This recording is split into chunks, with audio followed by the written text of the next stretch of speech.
苏建明最终还是拿到了生母朱莉留下的手机，把里面藏着生父郑刚犯罪的证据交了上去。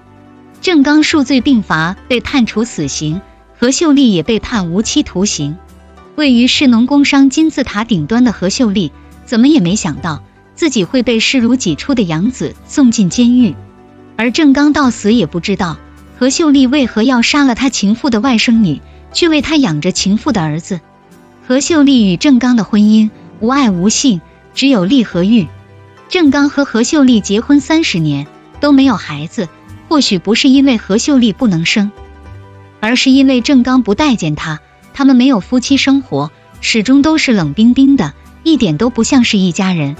影片中对郑刚和何秀丽的出身没有太多交代，可以推测出郑刚出身普通，何秀丽家世显赫，看黎志田对他的称呼和顺从就知道了。郑刚能爬到副市长的位置，靠的不只是他自己的能力和心机，他主要还仰仗着岳父的扶持。何秀丽的父亲位高权重，挑选女婿一定会看重此人在政治方面的发展。郑刚这个凤凰男，表面看起来老实、上进、好掌控，无疑是最佳选择。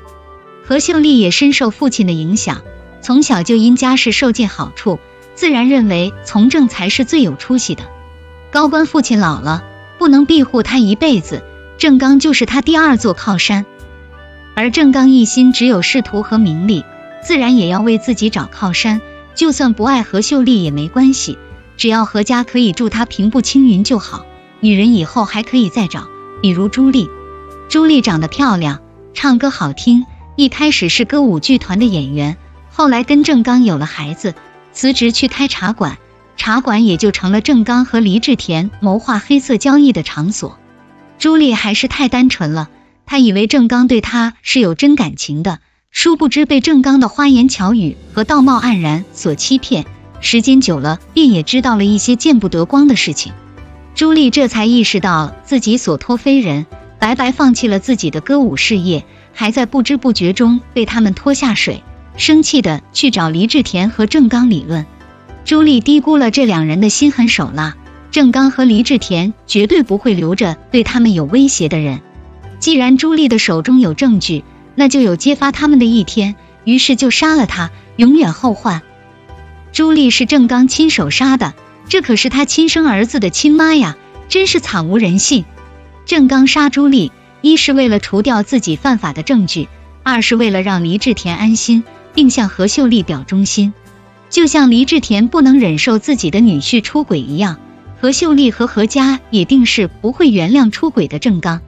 所以郑刚若是不做些什么，没办法跟何家交代。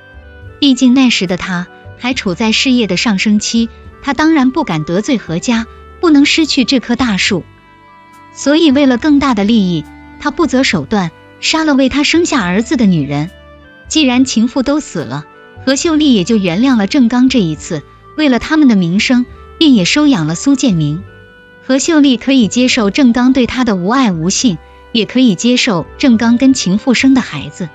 但郑刚有情妇这件事是他心底一生的伤痛，是对他的讽刺和羞辱。